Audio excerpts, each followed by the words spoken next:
you be so saucy? You ain't heard what I come for yet. Did you tell him I come in a taxi? Nonsense, girl. What do you think a gentleman like Mr. Higgin cares what you came in? Oh, we are proud. He ain't above giving lessons, not him. I heard him say so. Well, I ain't come here to ask for any compliment, and if my money's not good enough, I can go elsewhere. Good enough for what? Good enough for you. Now you know, don't ya? I've come to have lessons, I have, and to pay for 'em too, make no mistake. Well, what do you expect me to say? If you was a gentleman, you might ask me to sit down, I think. Don't I tell you I'm bringing you business? Pickering, shall we ask this baggage to sit down, or shall we throw her out the window? How? I won't be called a baggage when I've offered to pay like any lady. But what is it you want? I want to be a lady in a flower shop instead of selling flowers at the corner of Tottenham Court Road. But they won't take me unless I can talk more genteel.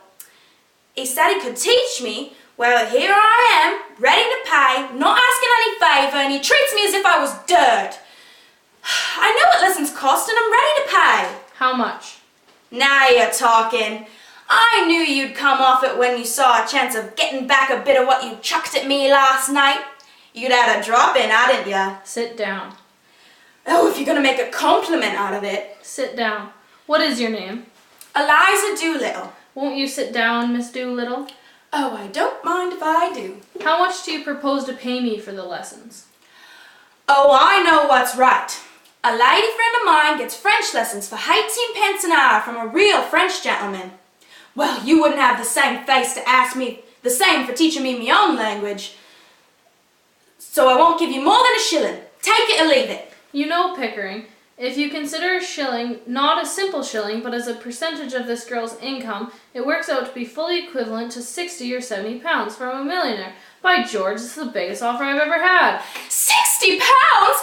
What are you talking about? I ain't got 60 pounds. I never offered 60 pounds. Oh, hold your tongue. But I ain't got 60 pounds. Don't cry, silly girl. Sit down. Nobody's going to touch your money. Somebody's going to touch you with a broomstick if you don't stop sniveling. Now sit down. No. One would think he was my father. If I've decided to teach you, I'll be worse than two fathers to you. Here. What's this for? To wipe your eyes. To wipe any part of your face that feels moist. Remember, that's your handkerchief and that's your sleeve. Don't mistake one for the other if you wish to become a lady in the shop. Higgins, I'm interested. What about your boast that you could pass her off as a duchess at the embassy ball? I'll say you're the greatest teacher alive if you can make that good. I'll bet you all the expenses of the experiment. You can't do it, and I'll even pay for the lessons. Oh, you're real good. Thank you, Captain. It's almost irresistible. She's so deliciously low, so horribly dirty. Ow, I ain't dirty. I washed me face and hands before I come, I did. I'll take it. I'll make a duchess of this daggle-tailed gutter snap. How? I'll start today, now, this moment. Take her away and clean her, Miss Pierce. Sandpaper if it won't come off any other way. Is there a good fire in the kitchen? Yes, but take all her clothes off and burn them. Ring them up and order some new ones. Wrap her in a brown paper until they come. You're no gentleman, you're not, to talk of such things. I'm a good girl, I am, and I know what the likes of you are, I do. We want none of your slum-purdy here, young woman. You've got to learn to behave like a duchess. Take her away, Miss Pierce. If she gives you any trouble, wallop her. I'll call the police, I will. But I've got no place to put her. Put her in the dustbin. How? All I want is a room somewhere far away from the cold night air, with one enormous chair. Oh, wouldn't it be lovely? Lots of chocolates for me to eat, lots of coal making lots of heat. Warm face, warm hands, warm feet. Oh, wouldn't it be lovely? Oh, so lovely, sitting up so bloomingly still.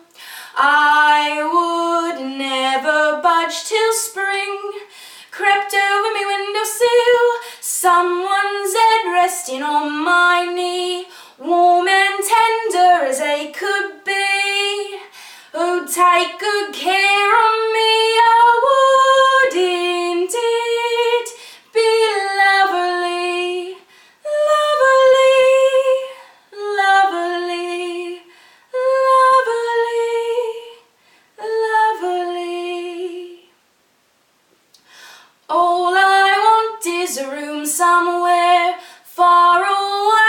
from the cold night air, with one enormous chair. Wouldn't it be lovely? Lots of chocolates for mate to eat, lots of coal making lots of heat. Warm face, warm hands, warm feet. Oh, wouldn't it be lovely? Oh, so lovely, synapse a blooming stew. I would never budge till spring crept over me windowsill, someone's head resting on my knee, warm and tender as they could be, who'd take good care of me. Oh, wouldn't it be lovely, lovely, lovely, lovely? My dear Miss Doolittle. How kind of you to let me come. Delighted, my dear. Miss Ensford Hill, Miss Doolittle. How do you do? Lord and Lady Boxington, Miss Doolittle. How do you do? And Freddie Eynsford Hill. How do you do? How do you do, Miss Doolittle? Good afternoon, Professor Higgins. The first race was very exciting, Miss Doolittle. I'm so sorry you missed it. Will it rain, you think? The rain in Spain stays mainly in the plain.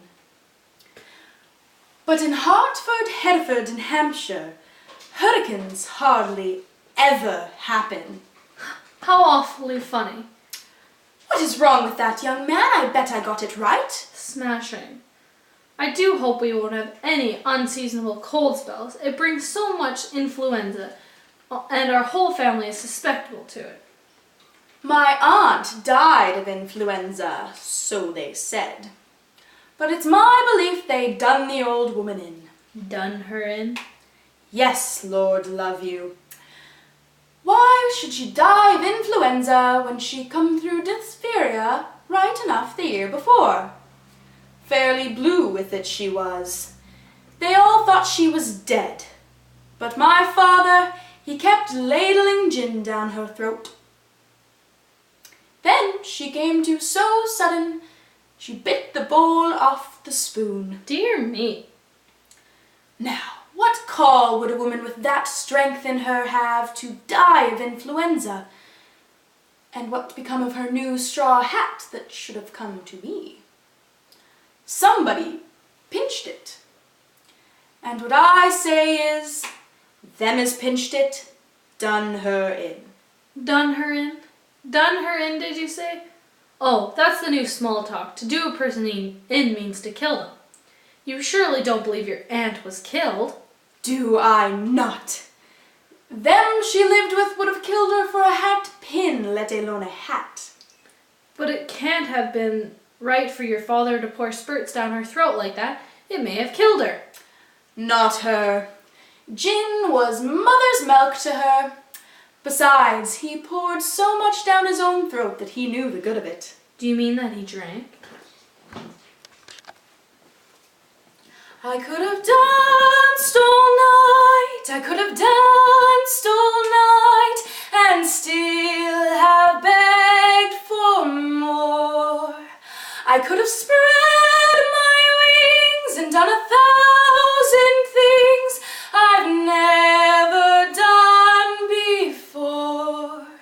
I'll never know what made it so exciting, why all at once my heart took flight.